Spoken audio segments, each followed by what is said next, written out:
In this video, we'll talk about Boolean theorems 1 through 8. So Boolean theorems are basically rules. They're like math rules, but in Boolean algebra. Eventually, they'll be really helpful in helping us simplify Boolean expressions. Why do we want to simplify Boolean expressions? Because Boolean expressions represent a circuit that we're going to build. If you were to build a very large circuit, it will take more components and cost more than if you built a small circuit. Therefore, you want to simplify Boolean expressions. These theorems or these rules or laws help you simplify those expressions. However, you could have come up with these theories yourself. They're just based on two things. These ones are based on and or logic. An and gate looks like this, and an or looks like this, where you have X and Y in this case, X and Y.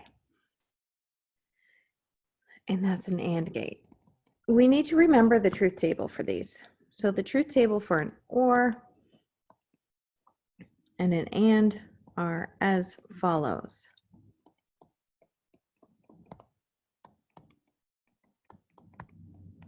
I know I use A and B usually, but here I'm using X and Y because that happens to be what I have here in the theorems that I decided to paste in.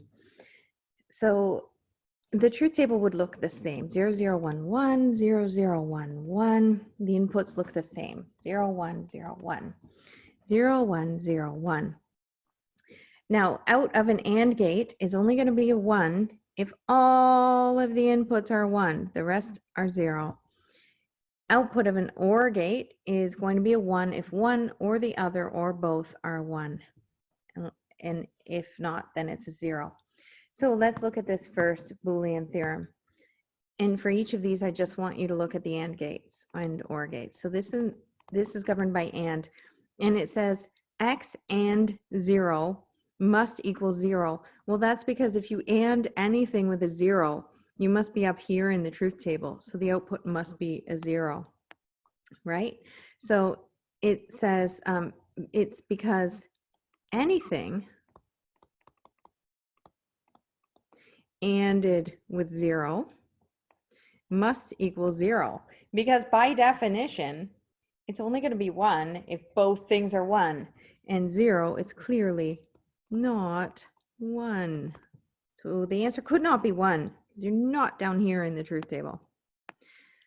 Now let's look at the next one. Anything ANDed with 1 must be anything. So if it is a 1 ANDed with 1, then the answer is here, it's a 1. If it's a 0 ANDed with 1, then the answer is 0.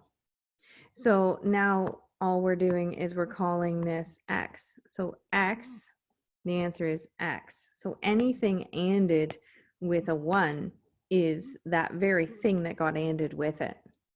So again, you look at the truth table, and it basically means 1 and anything is equal to anything, right? And that anything could be a 1 or a 0. Now let's look at the next one.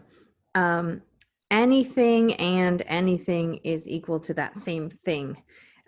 So what that is saying is, let's say X is 0, that is 0 and 0. We see on the truth table here, the answer is 0. 1 and 1, the answer is 1. So let X equals 1, then that's true of down here. Let's look at number 4. Number 4.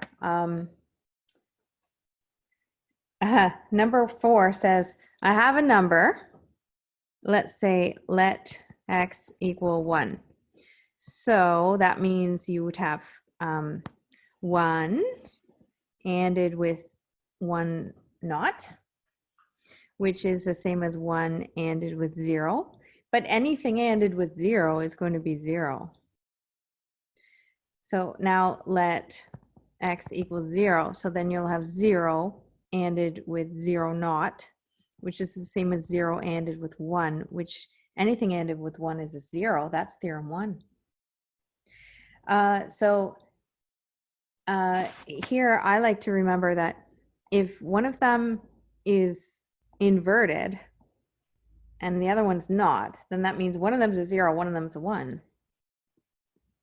One is 0, the other is 1. Because they're the inverse of each other, so there must be one case of 0, one case of 1. Therefore, the answer has to be a 0. So those are the ands. Now let's look at the ors. So or, let's see, get a new color here. Go for a dark green. So the or, so number 5. If x is a 1, if in number 5 here, if x is a 1, then it's ANDed with a 0, then here we are, the answer is a 1. If x is a 0 ANDed with a 0, so x is a 0 ANDed with, or ORed with a 0, then the answer is 0. So if x equals 1, the result is true. If x equals 0, the result is false. Therefore, the result equals x. I'm going to write that here. If x equals 1, result is true, or result is 1. If x equals 0, result is 0. Therefore, the result equals whatever x was fed to it, is what number 5 says. So I'm going to erase the arrows up here. Let's look at number 6. Number 6 is pretty clear. Number 6 says, or anything with a 1, you get 1. Because look up here, if there's a 1, the answer is high. If there's a 1, the answer is high. Or if there's 2 1s, the answer is high. Because or says one or the other or both need to be high, then the output is high. So that's what number 6 says. Number 7, you can sort of illustrate. Let's say let x equal 1.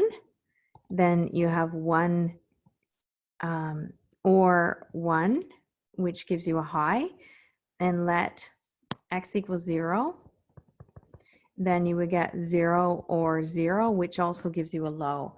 Therefore, the result is the same as the x input.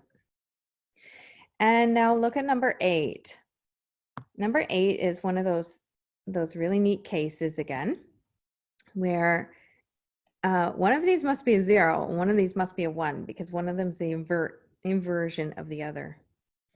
One of these must be high. The other one's low.